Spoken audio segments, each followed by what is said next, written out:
Okay, so today we're going to be taking a look at a part of a video, part of a full podcast. It's like over an hour long with a woman named Victoria Sinis, it looks like. And she used to work for OnlyFans, or actually, I think she might have been a recruiter who worked for an agency that worked for OnlyFans to recruit, um, young women mostly, I believe, to become OnlyFans quote unquote models.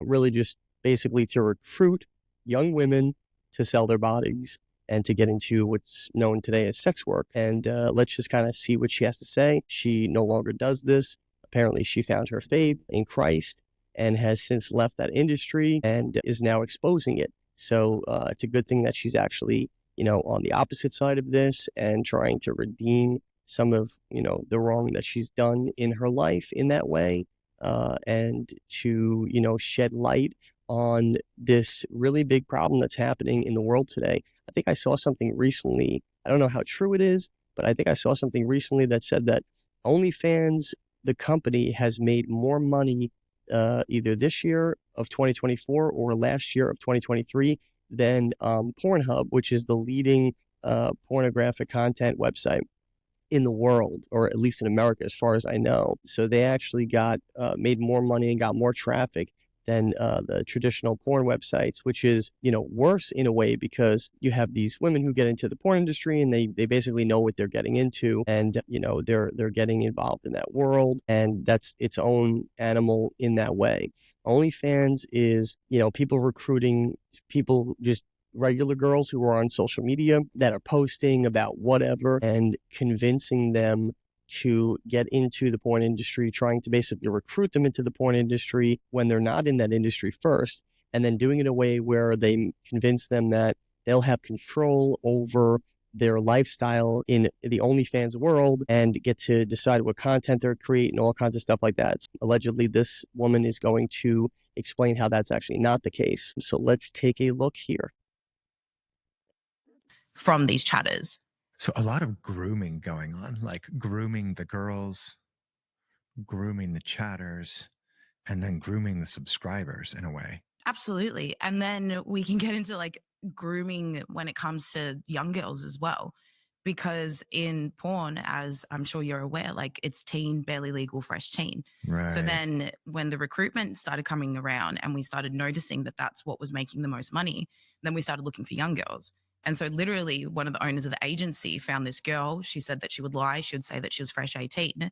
And so she took her like under her wing personally to make her one of the girls at our agency. We would lie and say that she was 18 and she would make the most money. And so we wanted a protege of that. So then we could replicate that. So then we were also trying to groom young girls into coming to the agency. Like how old? Like they were, I think 20-year-old is super young. And then we're lying and saying that they're 18. Gotcha. Yeah. Okay. So we would look for girls that would look young. And then if they weren't 18, we would ask them, would you be comfortable in lying and saying you're 18? Because it'll make you more money. Now, you talked about the specifics of the amount of videos that they would be expected to do on TikTok. Can you elaborate more on the expectation for videos they were required to make for OnlyFans itself? Like, what was the amount of, and all that was explicit, correct? The content for OnlyFans as far as the videos? Yeah. For OnlyFans, yes, correct. Not on TikTok. Right. And so for the OnlyFans explicit content, how many videos are we talking about these girls would be required to make? So one of the, I guess, challenges you could say of managing girls that do porn is the fact that they don't produce porn. Like as weird as that sounds, it's this huge battle, I guess, that we would have with these girls is to actually do the content. And again, I guess because it is so decentralized, it's on their own autonomy, everything like that. It was a constant battle of, hey, have you uploaded it? Have you done that? We need this, we need that.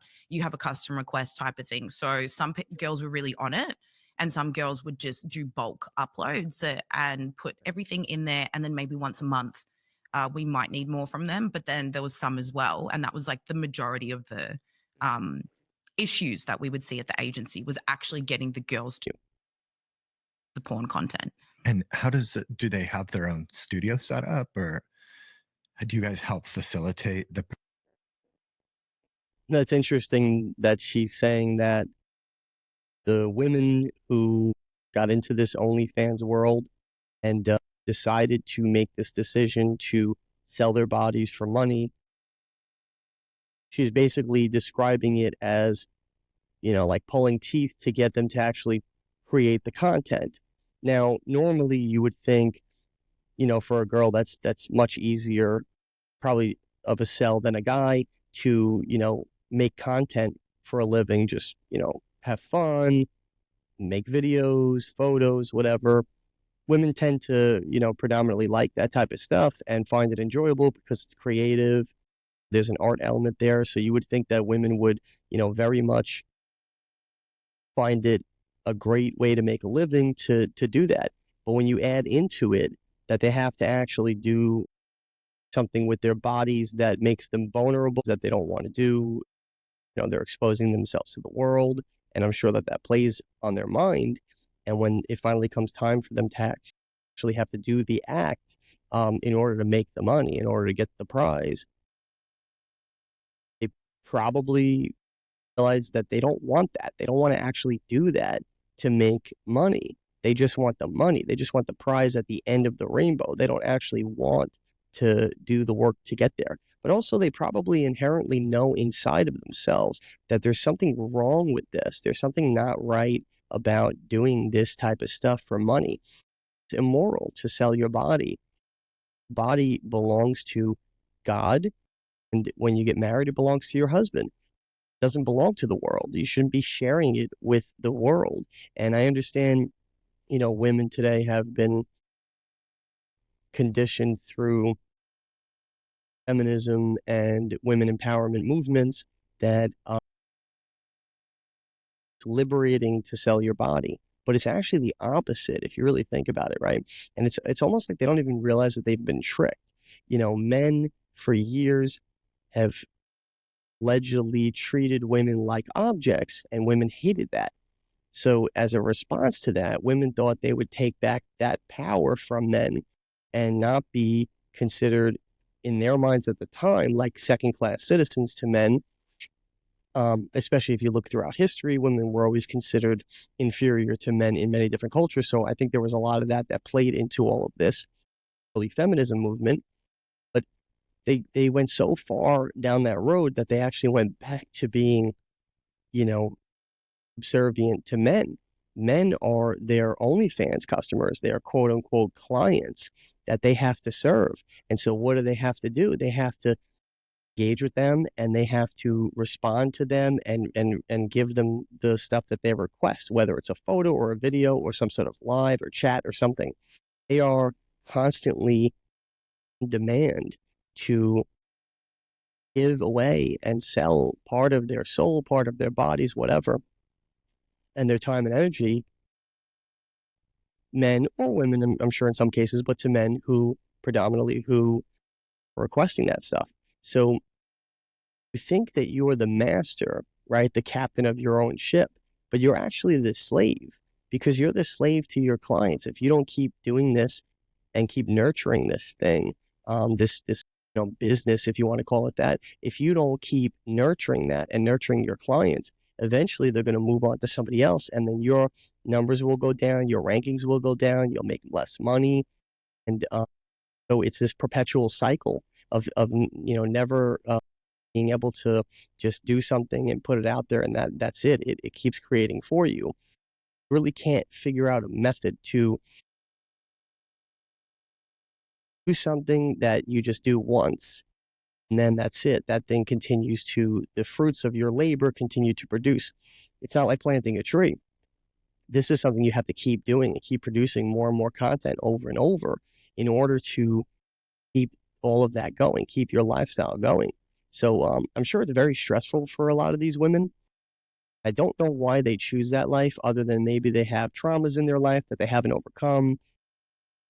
They just see this as the only way out of their current circumstance. But whatever it is, it's sad to see today that there are so many women, probably more than ever today, because of the ease of access, the ease of breaking into the market with OnlyFans and websites like that, where you can just create an account and get out there.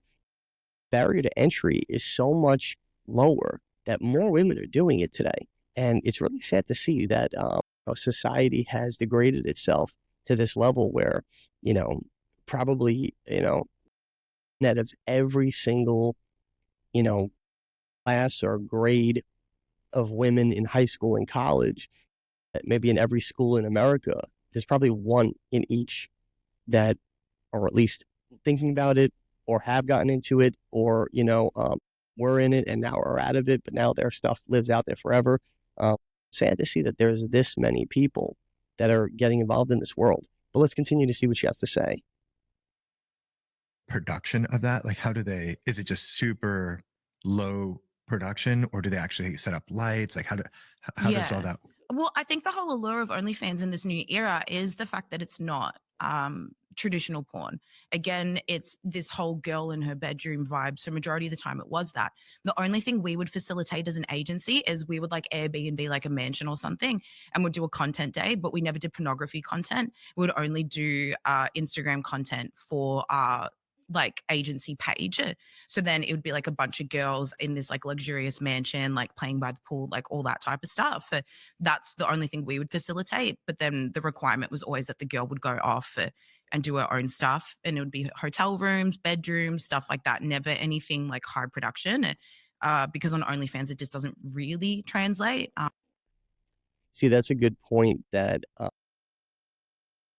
she's making. And I think a lot of people don't realize this. And this is something that I think has kind of infected the minds of people, especially young people who don't have like a background in, productions, don't really understand how they work. So a lot of times this is why it's so easy to, put out fake stuff in the world, especially content, and convince people that it's true. Um, Now with AI, it's going to get even worse because, you could really make something look very, very realistic. Most people don't really comprehend. Their brain doesn't comprehend that. So, like for example, you'll see, somebody will do like a video where they slipped, were dancing in the kitchen and they slipped and fell down and landed on their butt. Oh, and then that's like so funny. Most people don't register, well, where was the camera? Is it a camera that they just have in their home as like a security device? Or did they plant their phone on the counter, prop it up, get it all ready to go so that they could create content, right? A lot of people don't realize how they're being deceived. Sometimes angles in a ring will reveal whether or not something is staged. And most people's minds, most people's brains don't pick that up. It doesn't register. They just see what they're seeing and they believe it to be true because they saw it with their own eyes. I would say same thing for this, right? Sometimes you'll see videos online where you see a bunch of, Instagram people or whatever together hanging out, doing all this stuff. And a lot of people just assume, these people all know each other or they're all going to the same party because, they found out about all this stuff since they're a famous influencer. A lot of times they don't realize that that's all orchestrated by their management companies. And a lot of people don't realize there is a lot of, influencers on social media. And people look at that and they say, how do they have so many followers and how do they grow so fast and this and that? It's because they're hooked up with management companies. So just like with the entertainment world in Hollywood, an actor might have a manager and the manager goes and tries to book them gigs. Same thing with the social media world now. It's gotten so popular. It didn't used to be this way in the early 2000s when everything really started. But now it is where influencers will have managers and they'll even put it in their bios, email my manager or like email this for interviews and it's a management company's email. They have managers because they're talent, right? Same thing with this situation. You'll get all these influencers in a room. They probably don't even know each other, but they're all hooked up with the same management company or agency or whatever. And they'll go and they'll shoot content and they'll make the world think, oh, they're at some cool exclusive party. Or they all know each other because they're all in that industry. A lot of times they don't. A lot of times maybe that's the first time they're meeting is at that event put on by their management company. This happened with Hollywood too, where managers would connect. You ever wonder why certain people do movies together? A lot of times it's because they have the same management company, they have the same agent, And, they figured out a way to work those two into this same deal so that they get two paychecks. The management companies, the agents, they're smart, right? They're business people. They're not creatives. They're not thinking about, lines and how this will look on camera. They're thinking about, how do I make more money? How do I double or triple my income from last year? Same thing with this stuff. These managers are basically just like handlers. They're like Hollywood handlers, but for the online world today, for social media. It's the same story as Hollywood over and over again, except it's a new platform. Consider YouTube like the new Hollywood. There's so many people on YouTube today that are following the exact same playbook that celebrities always followed with Hollywood, except today it's just on an online platform where they have a little bit more freedom and control because they can go build themselves. Management company might help them grow and they'll get a percentage of that, but they can build themselves on their own without that. There is less of a barrier to entry. But yeah, it's really interesting what she's saying. I don't think a lot of people know the workings of all this stuff. In Australia anyways. Okay, so mostly just very amateur feeling. Some of them maybe a little bit more produced. I mean, would they do lighting? Is that a thing? Or Like, no, the only people that I knew that would go to that effort was one couple that we had at the agency, and they would like hire a hotel room and spend like a weekend like making content. But honestly, the lighting the only reason you'll do it is vanity reasons. If you're like, I look better but like from like an OnlyFans production perspective, it really doesn't matter. And what's the range of explicitly sexual things that girls were expected to do? So at our agency, we had these things called levels. And I think that this is really important to touch on because a lot of people think that OnlyFans is empowering, it's liberating, and the girl gets to decide what she wants to do and what standard she's at. And when you come to the agency where I worked at, we would tell you what your options are. And so I think that that's a really important thing to note because a lot of girls will go, well, I get to pick it. Well, no. When we would onboard you, we would have these things called levels. And so the levels is basically what standard you were comfortable at, but we would tell you the standards. So there was a level 1, and level 1 was Instagram content. So like bikini, lingerie, all that type of stuff. Level 2 was implied nude. So maybe it would be like a naked picture, but like you're covering or whatever. Level 3 got into basically full nudity and like some sex acts. Level 4 was everything, and I'm so sorry for the language, but everything but anal. And then level 5 was everything. And so we would be like, yep, you fit in here. But then what we ended up doing is, and this was my idea, I was like, why do we have a level 1? I was like, what's the point? I was like, people aren't going to pay to see Instagram content on OnlyFans. Let's just get rid of it. But a lot of girls only want to do level 1. And so we're taking this level out and we're telling you that your baseline minimum that you have to start at is like implied nudity. And so that was, I don't know what other agencies are like, but at our agency anyways, they were kind of the content standards and you would fit into one of those levels.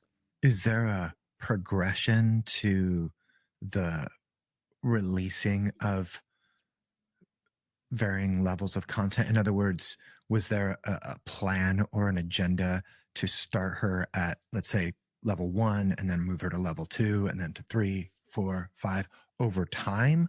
Or did they just come in and hit all 5 levels at once?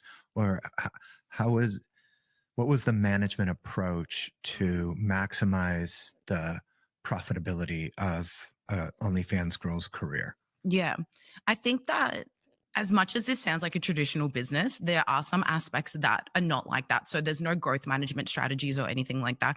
But to be totally transparent, soft manipulation works.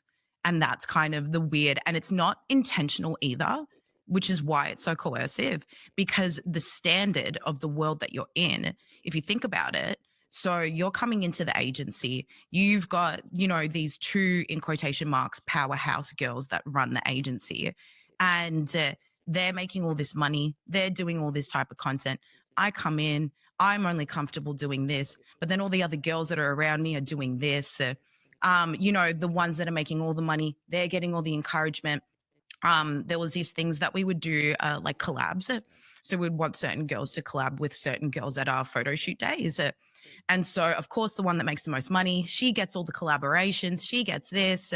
So therefore, okay, if I want to be where they are, well, I have to go up more. And then as well, of course, when you're not making a lot of money, when that month comes around and it's, well, maybe you should do more of this, maybe this. If you did this type of content, there was that custom request that you didn't do.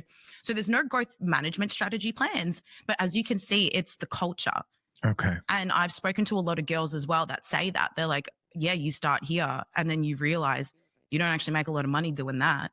So I got to go do all these other things to be able to make the money. Yeah. The idea of OnlyFans, the way it's presented, is an opportunity to create money on your. It's amazing that she's able to break this down the way that she is, because it's so revealing, and it's good that she's actually exposing it out there, because OnlyFans has ramped up so much in just a very short amount of years now, to where it was nothing 10 years ago, and now it's like the number one thing that everybody's doing. I mean, you have women that are real estate agents, and there's like a running joke on social media that you go from like OnlyFans to real estate agent or something like that, and you have these young women that are getting into this stuff, and they're not realizing the repercussions that this is going to have on their life permanently going forward, because things that are on the internet pretty much live forever. One of the most telling things is the way that she broke down the level structure, and then using manipulation to pressure women into doing more things than they're comfortable doing. You could change the name, the language, the lingo. You could change the platform. You could change whatever. It's the same thing. This is grooming. This is grooming. This is taking women that are vulnerable and they're looking for make money. So they have a goal. You're using that to your advantage to convince them to join your club, OnlyFans, and do these obscene things for money. But then you're getting them in the door. It's not like they're going in right away. They're putting out a couple of videos, they're making a ton of money, and then they're saying, oh, this is awesome. They start at the bottom and they have to work their way up. But the funny thing is, they actually have to work their way down in sin. So it's pretty much how the devil works. Get you to start off with a lie when you're a little kid. Hey, did you take a cookie out of the cookie jar? No, mommy, I didn't, even though you did. And then it's the next thing. Stealing, taking a toy from another kid, or stealing a pack of gum from the store. And then it's the next thing and the next thing. And before you know it, you're 30 and you're in jail, right?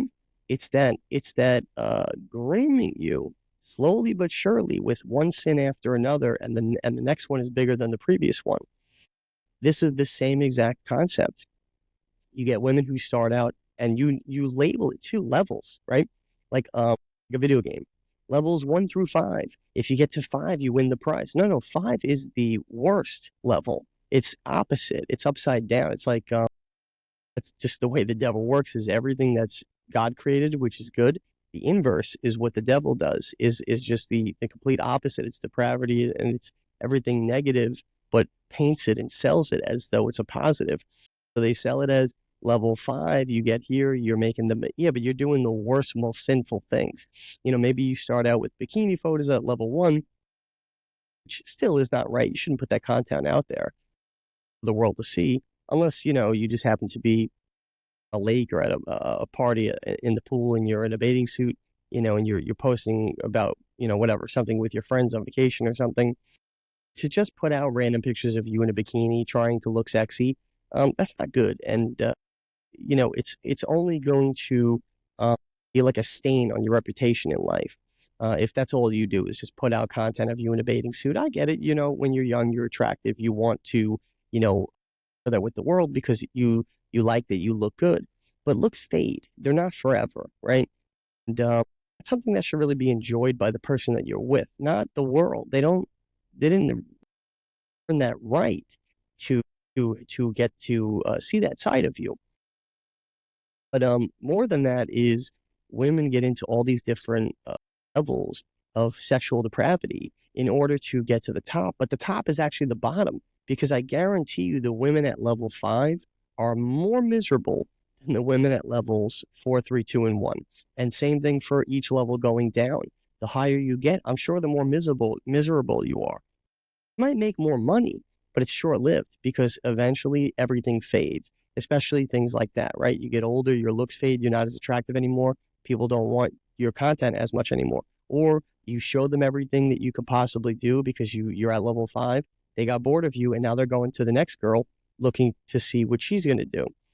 And that can't last forever. That is not a business plan. That's not anything that's like negative like that. There's no business plan in that is going to have longevity.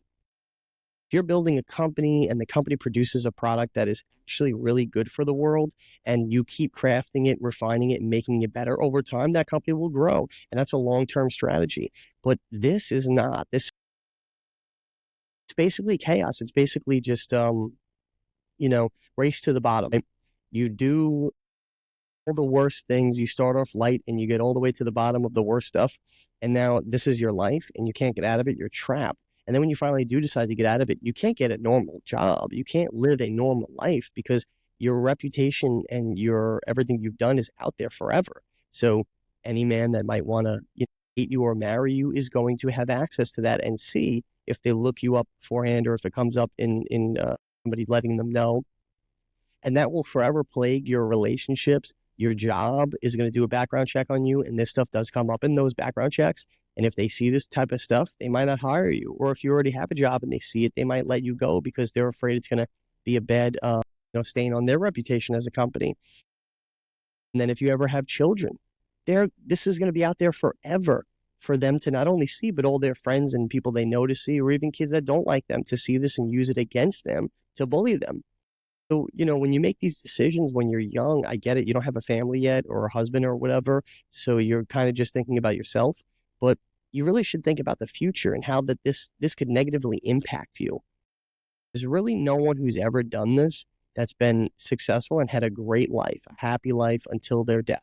Almost every one of them has spiraled out of control, gotten into drugs, gotten into all kinds of crazy things, had a hard life, and then either ended in despair or they're still alive today and their life is not that great. No one's ever lived a happy and successful life doing sex work. It just doesn't exist.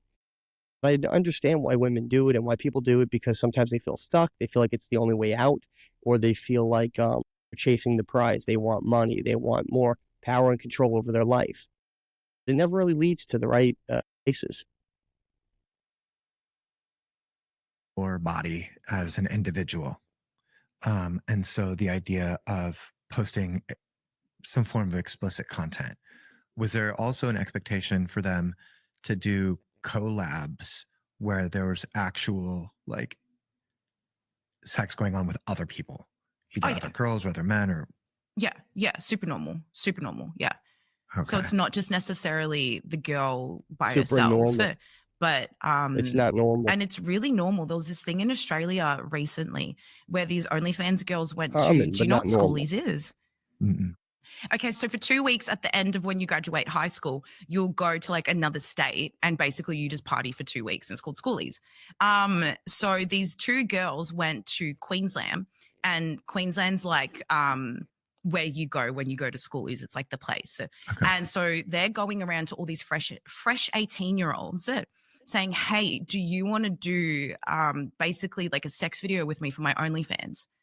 And so they were going around to all these young men and they're like, oh, what do you mean? Like, how cool is that? And these were like older women, like I'm like 28-year-olds, 29-year-olds going, hey, like, do you want to come basically have sex with me on camera for OnlyFans? And like, we'll pay you for it. So it's like a really normal thing. A lot of girls would go on dating apps and they'll just find guys and have sex with them on camera. I personally know as well, we had our launch party in Queensland. And I know one girl, there was a gentleman there who's Australian, but he has a really big audience here in America on his Instagram. So she literally had sex with him and videoed it because she wanted to post it. So then she was hoping to get more American followers on her OnlyFans from having sex with this guy. So it's super normal. And do you see impact on the success or subscribership of girls who do more explicit, more versus less explicit content? Yeah. Okay. Yeah, you definitely get rewarded for the more you do. Absolutely. And then does that have a shelf life? Meaning, does the more intense stuff work for a season, but then it's like, okay, you're kind of aged out, if you will. Yeah. Like Yeah. you've kind of, we've seen everything. And so on to the next girl. Yeah, so everything has a cycle, everything has an expiry date. And so that's why it was so important from an agency perspective to have a cycle of subscribers coming in. Okay. Because again, if you think about it, you can only ask for so much before you get sick of it. And so then that girl doesn't become relevant anymore unless you have like specific subscribers that are like obsessed with the girl.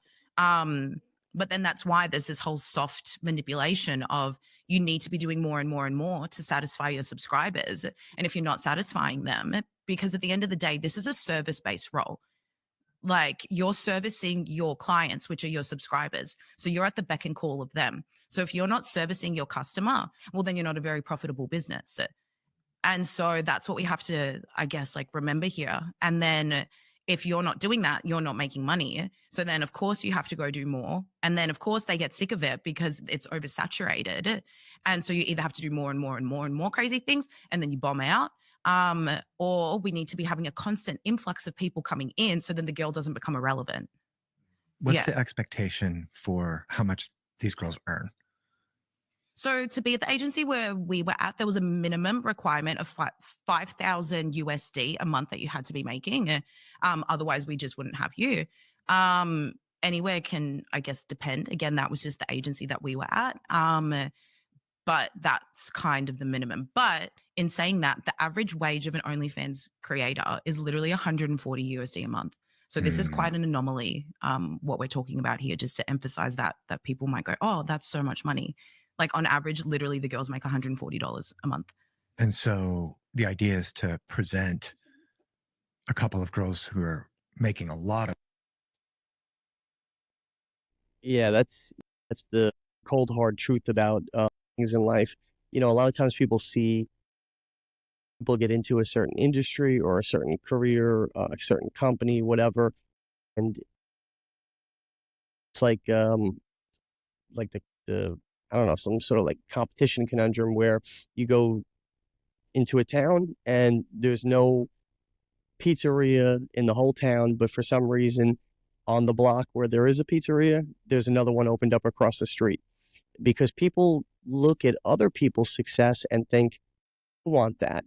And if they're successful at it, then I'm going to be successful at it too. If it's working for them, it's going to work for me.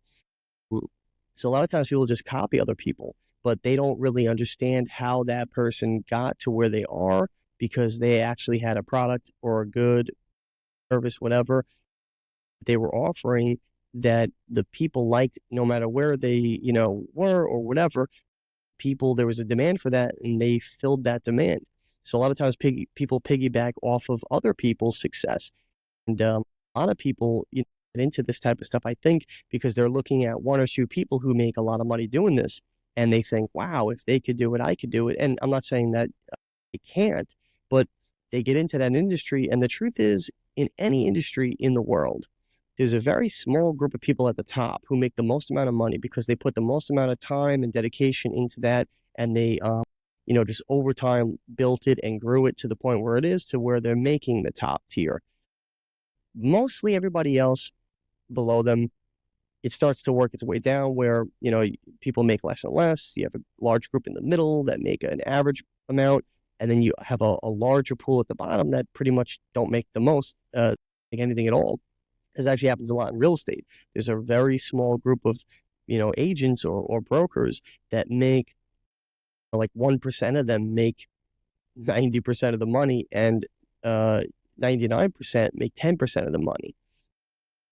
Most people are not making money in that industry. It's very hard and it takes many, many years to get to a point where you build up enough of a clientele base where you're making a lot of money, but it's 15, 20-hour days for years before you get to that point, right? So she just said it right there. The average amount that an OnlyFans woman makes on, that platform is $140 a month. That's nothing. $140 a week for a day is not even that good. Now, could you imagine a month? I mean, that breaks down to, a couple of dollars a day, right? It's just it's sad to see that people will sell themselves and now hearing what she's saying for literally basically nothing. It's clearly something that's a problem in the culture today. A lot of young women are getting into this because they're looking at it as an avenue to make a lot of money, which they're being misled because she said the majority of them don't make more than $140 a month, um, or a stepping stone to get to somewhere else, which is probably worse, where they start with OnlyFans and then they get into actual full-on adult content, porn itself, and whatever other roads that leads to. But it's interesting to see. I'm glad to see people like this are starting to come out and whistleblow on dark side of all this stuff, which the whole thing is the dark side. But I'm just glad that people from the inside are finally coming out and exposing how people are getting young people involved in this stuff that could really, mess up their entire lives from a decision that you may make one time. You might put one content out there one time, and it could be a permanent stain on your reputation forever and live on the internet forever and get duplicated and mass produced. So you really got to be careful and think about this stuff.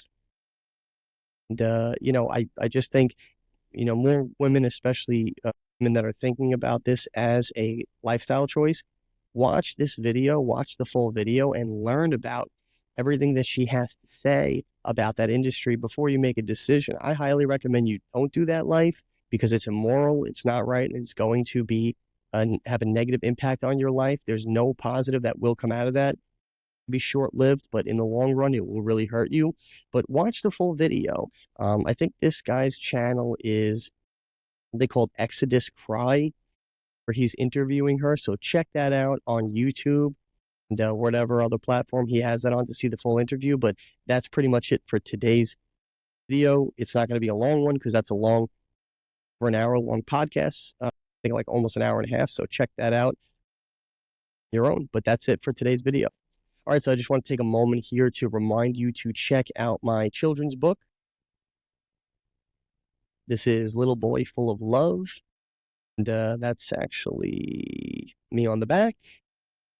And this is a little sneak peek on the inside.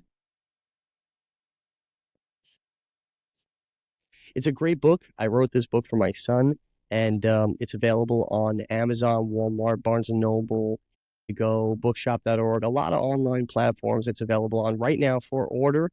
I think a lot of them might even have free shipping. More importantly, it's actually available in a lot of bookstores across the country. We're in about 15 or 16 states right now. You can check my Instagram page for the bookstores that may be local to you that's currently carrying it. I highly recommend you buy from small businesses because we love the small businesses. They're the backbone of this country. And the ones that are carrying this book, show them your love and support by buying it directly from them. But if for some reason you want to buy it online, you can probably find it on Amazon. I mean, you can definitely find it on Amazon, and it's actually available on our storefront as well. We have an Amazon storefront. That information is linked in my bio and also in the show notes. But on that storefront, you'll actually see a lot of other products that we sell that we personally use in our daily lives, and they're all categorized, different categories, so you can shop by category for what interests you. Check all that stuff out today. All right, stay tuned for the next one.